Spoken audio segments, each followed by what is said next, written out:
At this point, we've looked at a MS-DOS style, very simple file system. So next up, we're going to look at a slightly more complicated Linux style file system. With the simple MS-DOS style FAT file system, we can successfully have a directory tree, we can store files of arbitrary length, we can store metadata, we have like structures for directories and stuff. The file system generally works, but it's not super efficient.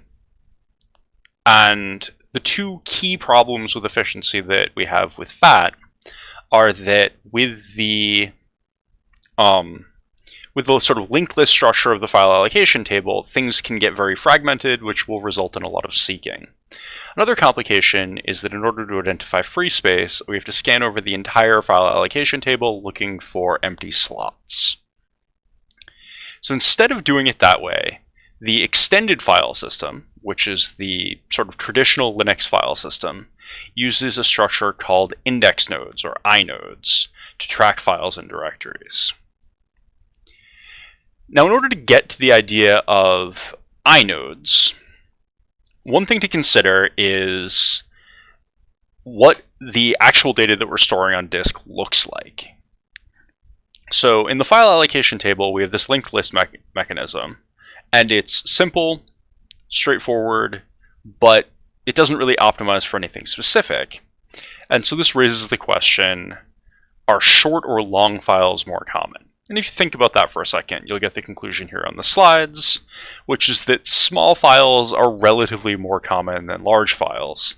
And if you just think about sort of one of the possibilities, which is that at any given size, you have about the same number of gigabytes of each file size, then necessarily the number of files you have at each size, you're going to have a lot at small file sizes and only a few at big file sizes because you can only fit a few.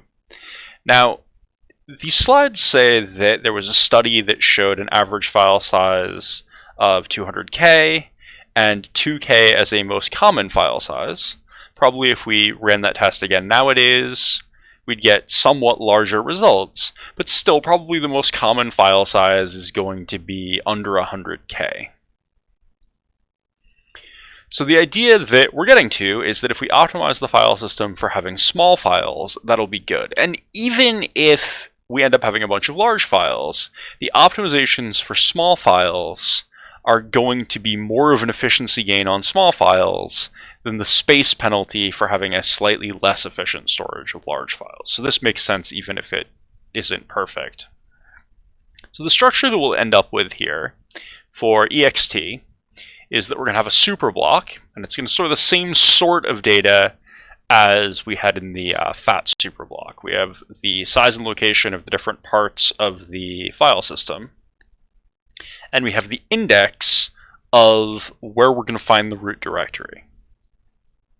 Now we're going to have data blocks, and the way we want to tell the story for the ext file system is that data blocks are just always 4K. This is a little bit different from FAT file systems, where we had a variety of cluster sizes. You'd frequently see 16K clusters on FAT file systems. Now, with ext, you can select different data block sizes. You occasionally saw 2 or 8K block sizes, but 4K data blocks are by far the most common size because they're convenient, because that's the size of pages in virtual memory, so it's easy to deal with. We also have a couple of bitmaps. We have one bitmap that's going to indicate which data blocks are free. So this is the same sort of thing as indicating which clusters were free in FAT by marking some as 0 in the file allocation table. But here in the bitmap, the only data we're storing is the associated block free or is the associated block used? We don't have any additional data in the bitmap. So the other thing that we have here is this table of things called inodes. So each inode is a file or directory, and the metadata for that file or directory is stored in the inode. That metadata includes a list of associated data blocks, which store the data blocks are going to store the contents of the file, but all the metadata lives in the inode. And then we're going to have a bitmap of free and used inodes for the same reason that we need a bitmap for free and used data blocks. So going back through again, we have our super block. We have our two bitmaps, which are going to track whether the other resources are used. Then we have a big sort of array of inodes, and we have a big sort of sequence of 4K data blocks. So here's an example. We're going to say in our super block, it says the root inode is number 0. So we'll fill in data bitmap. All right, we're going to go ahead and put our root directory here in data block 0, I guess. We're going to put a 1 into the 0 slot in the data bitmap to show that this data block is full. Then inode 0 here means inode 0. So we're going to mark in the inode bitmap that that is used. And then inode 0 is going to point to data block 0. And then in data block 0, all we need to store in a Linux-style file system in a directory is just a map from file name to inode number. Unlike in a FAT-style file system, where the metadata is stored in the directory, here in the ext file system, the metadata is stored entirely in the inode. Now, in this directory, we're mapping name to inode, and so then if we want to look up something like the initRD.image thing, we would look in inode number 3, 0, 1, 2, 3. Looks like we don't have it yet. We only have these two directories. There we go. There's our image file. And that showed us one of the tricks here, which is that an inode can point to more than one data block. In fact, logically, we're storing a list of data blocks in the inode.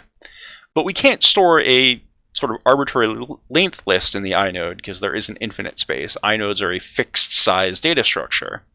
And so in the ext file system, we're going to go ahead and store an array of 12 block numbers directly in the inode. The inode has space for 12 block numbers. But we also have this other concept of indirect pointers to data blocks. And we'll see how that works in a second. Now, we can have a file in a directory. We can have a directory in a directory. That's all fine. So the stuff that we actually have in an inode, and we're looking here at ext2, is a whole bunch of fields. We're going to have mode. That's going to tell us what kind of file system object it is. Is it a file? Is it a directory? Is it a device? Is it a named pipe? There's a bunch of things. We'll have user ID, size in bytes. This is important for file I/O. We've got some times, apparently 4 of them here. Group ID, and then we have 60 bytes down here at the bottom, which are just for pointers to data blocks. Now it's important that we know how many, actually, we don't really need to know how many blocks there are, because we can calculate how many blocks there are from the data file, from the file size, but we need to be able to calculate that value to figure out how many of these pointers down here are actually used. So here's how this trick ends up working. We have 12 slots for pointers directly in the inode. So if we have a file that is up to 12 data blocks, 12 times 4096 bytes, we can fit the number, the data block numbers where the data lives directly in the inode. That gives us a maximum file size of 48K. And at that point, we don't need to do any trickery. We can just put the pointers in the inode. But if we need a file bigger than that, what we're going to do is we're going to use one of our remaining 3 pointers. So we have 12 pointers that are used as direct block numbers. But if we have more than 12 blocks, what we're going to do is we're going to allocate an entire block for pointers. So we have a pointer that's going to point to our single indirect pointer block. And then that single indirect pointer block has 4K. So in this story, we're still dealing with 4 byte or 32-bit integers, as is true with ext and ext2, I believe. But with our 4-byte integers, in a 4K block, that gives us 1024 integers. So by allocating a single block of pointers, that gives us space to point to 1K blocks, which allows us to have a file of as much as 4K plus 48 bytes.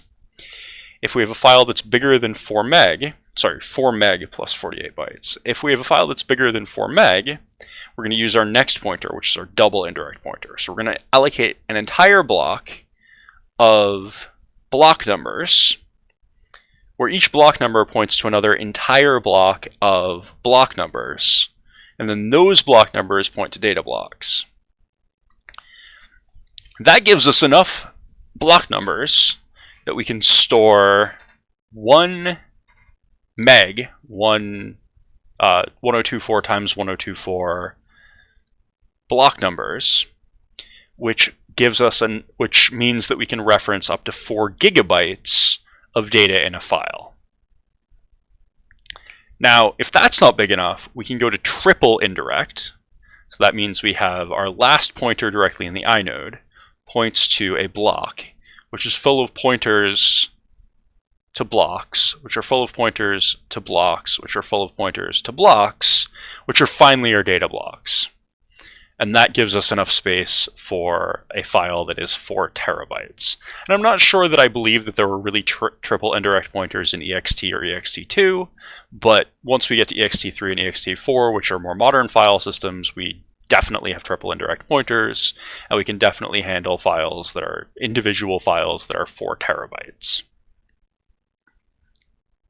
So this inode structure is optimized for systems with many small files. Files of up to 48K, we can put the array of pointers directly into the inode, and so there's no linked list traversal that we need. In fact, once we have the pointer to the inode, and we've read the inode off disk, we have all the pointers to all the blocks without any linked list, without any data structure traversal at all. And for larger files, as the file gets bigger, the number of indirections we need goes up, but it goes up in a sort of logarithmic way. 1 layer of indirection gets us 4 megs, 2 layers gets us 4 gigs, 3 layers gets us 4 terabytes. If we needed to go to 4 layers, that would get us 4 petabytes. I don't think ext4 does that. I think 4 terabytes probably is the limit. Because we have greater metadata locality, we have less random seeking.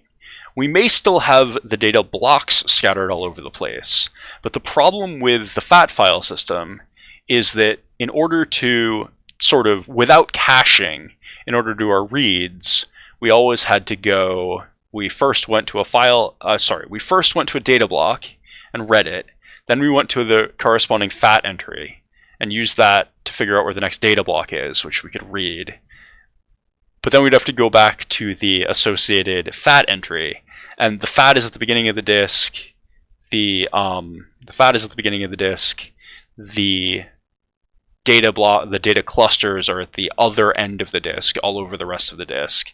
And so you'd always have to seek back to the beginning, sort of every block that you read.